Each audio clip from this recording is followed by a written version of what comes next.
মুখ্যমন্ত্রীর আবাসের ঘর মিলেছিল, প্রথম কিস্তির টাকা দিয়ে বাড়ির কাজ হচ্ছিল, ভিত দিয়ে পিলার উঠেছিল সবে।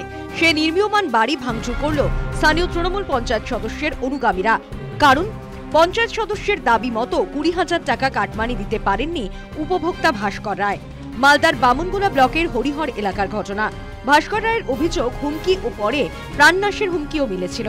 অভিযুক্ত পঞ্চায়েত সদস্য ও তার অনুগামীদের বিরুদ্ধে থানায় অভিযোগ দায়ের করা হয়েছে।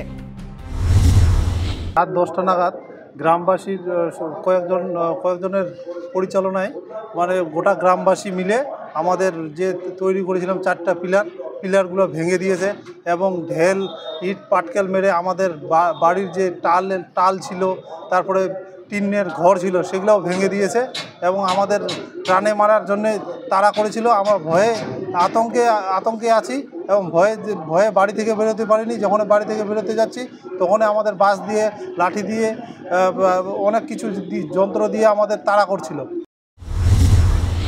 বাড়ি ভাঙচুরের ভিডিও ভাইরাল হয়েছে। ভিডিওর সত্যতা যাচাই করেনি নিউজ টাইম।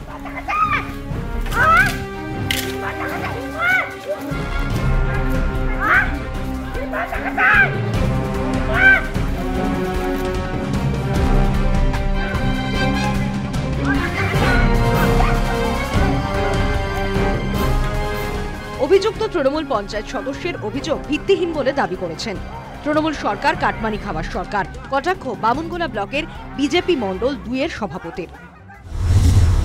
তৃণমূল সরকার হচ্ছে কাটমানির সরকার, আর কাটমানি সরকার কাটমানি নেবে, এটাই স্বাভাবিক। আর সেটাই ঘটনা ঘটেছে।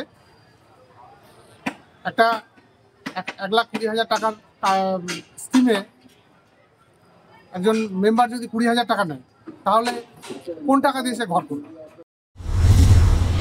তৃণমূলের সদস্য হলেও দোষ করলে পার পাবে না, আইনত ব্যবস্থা নেওয়া হবে বলে জানান তৃণমূল নেতা আশিস কুণ্ডু।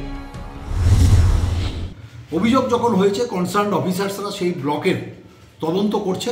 তদন্তে যদি দোষী সাব্যস্ত হন, তিনি যত বড় পদেই থাকুন না কেন, তৃণমূল কংগ্রেস জিরো টলারেন্সে, করাপশনের সাথে জিরো টলারেন্সে কাজ করে। কাজেই তিনি যদি দোষী সাব্যস্ত হন, তদন্তে যদি দোষ প্রমাণ হয়, তাহলে আপনারা রেস্ট অ্যাসিওর থাকুন, according to law he will be penalised. আবাসী বাংলায় ব্যাপক দুর্নীতি হয়েছে। বিরোধীরা বারবার এই একসুরে শাসক দলকে তুলোধনা করে। মুখ্যমন্ত্রী আবাসের স্বচ্ছতা নিয়ে কথা বলেছিলেন, গরিব মানুষের যেন মাথার ছাদ হয় সেদিকে নজর দিতে বলেছিলেন, কিন্তু তা সত্ত্বেও দলে গলদ। তাহলে কি যাবতীয় আশ্বাস, প্রতিশ্রুতি কথার কথা? News time.